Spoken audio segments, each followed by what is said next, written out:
What's up, sons? It's Blind Rod with Son of a Tech once again coming at you with yet another talking head video. Today we have rumors of GPUs. We're going to go over the rumor basically and maybe throw out some ideas on what maybe the hash rate for this rumored GPU will be.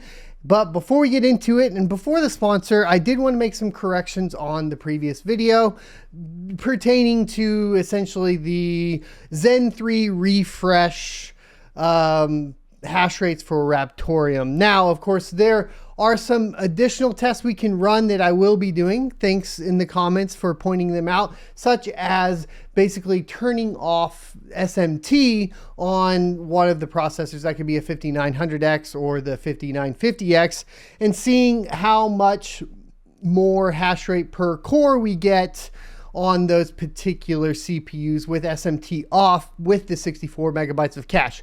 Great idea there. I think we are going to be working on testing that just so we can get additional data to maybe dial in the prediction there. Now, I did make another mistake in my math, not in the math itself, but just basically not the overall math, but the individual math. And that was stating that the 5950X was 8 core 16 threads when it's 16 core 32 threads. Now, the good news there is the overall math, which is the change of 16%, remains the same because the core difference between the 5800X and the 5900X is the same as the core difference between the 5900X and the 5950X. So as intended with my math, that is still accurate. The question that we have, right, is going to be how much does the cache affect scaling between CPUs, right? And how that's going to function, which we now have a testing methodology we can perform to hopefully get an idea of how that's going to work. Anyways, we're going to get into the rumors of the RTX 3050 right after a word from today's sponsor. Today's video is brought to you in partnership with GamerSupps. GamerSupps provides a healthy alternative to sugary energy drinks with delicious flavors like Misfits Melon or my favorite Blue Raz. I use the GamerSupps as an alternative to support my active lifestyle outside of content creation. Caffeine-free options are great for late-night gaming after the kids have gone to bed. And my favorite part about GamerSupps is that they accept cryptocurrency. And for a limited time, when you purchase a tub with cryptocurrency, you will receive a Bitcoin shaker. Follow the affiliate link in the description. And don't forget to use code SOAT at checkout.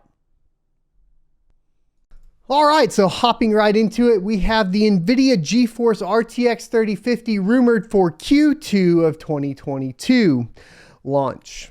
Expected to be faster than the GTX 1660 Super. Now, for those of you not in the know, the 1660 Super has been a go-to mining GPU because of its not only low cost, at least traditionally in the past, its low retail cost, but also because of its power to performance.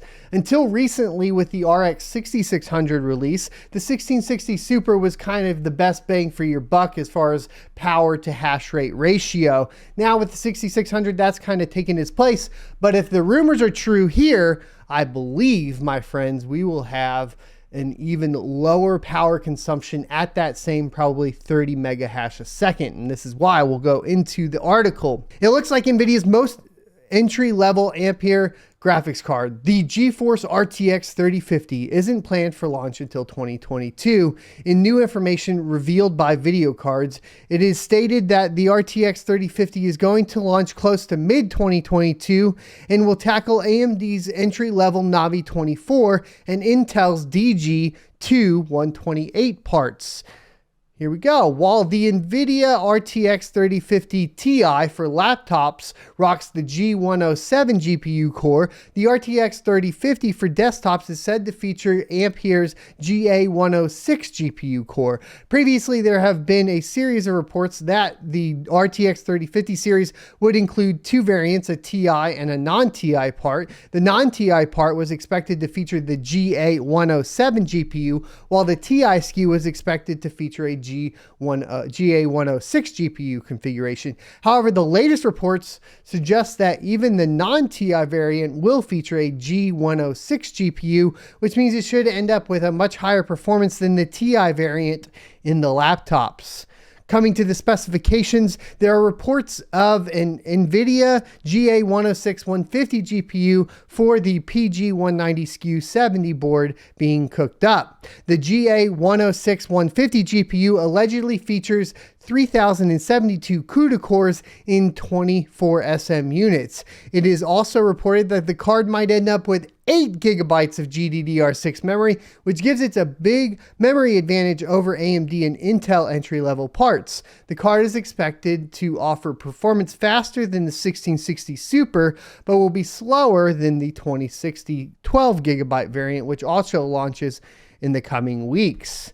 Now, based on these performance figures, the NVIDIA RTX 3050 is going to be competitive against AMD's Navi 24, RX 6500 and 6400, and Intel's DG128 Arc Alchemist graphics cards, which launched next year too. What will be interesting to see is whether the prices can be maintained, blah, blah, blah. We're aware of the price issues. Let's go ahead and get down to the specifications here. And it doesn't look like they listed anything but the 3000 series. My question is going to be, is it going to be GDDR6 for real, or will we get the GDDR6X? And the reasoning for this being important, of course, will be the total memory bandwidth. Now, if we have GDDR6X, it would be much more beneficial, of course, for mining. But with the GDDR6, we could get away with it, provided the bus width was larger. And this is kind of where I think we may run into an issue with mining outside of the light hash rate portion as well.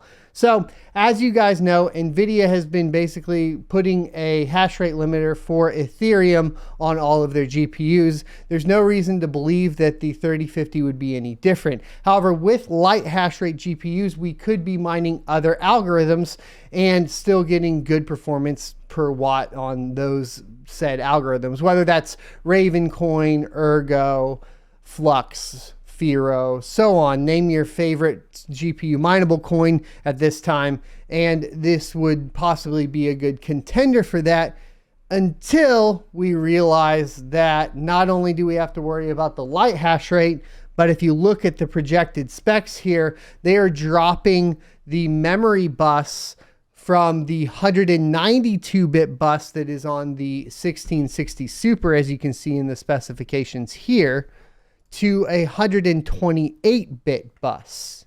And so if it's going to be the traditional GDDR6 with a 128-bit bus, we will not be seeing the same mining performance that you would see in a 1660 Super. So while the card sounds like it will be performing gaming-wise on par with the 1660 Super, and it gets a better GPU core, on the mining side of things, it looks like it's not going to perform as well as anticipated, primarily due to the fact that it's using GDDR6 and not GDDR6X.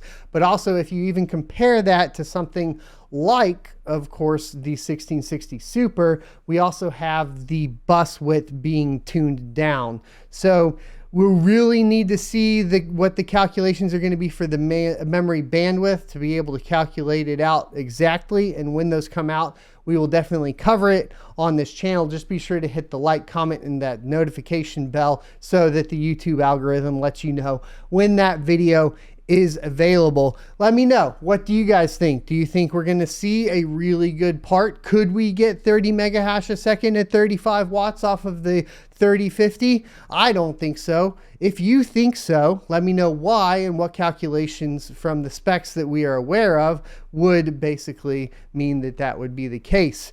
In the case as it sits now, I think we're going to be kind of, you know, if we get full performance out of the hash rate on this, mind you, there's probably no additional power. It's probably just going through, like the 50 series, the rest of them just going through the PCI lane. You're probably going to have somewhere around 20 mega hash a second, I would assume at this point. I'd like to hear y'all's predictions down below as always. Thanks for watching. I will see you next Tuesday. If you enjoyed this video, be sure to subscribe to see more. Also, you can check out this playlist for more content talking about cryptocurrency.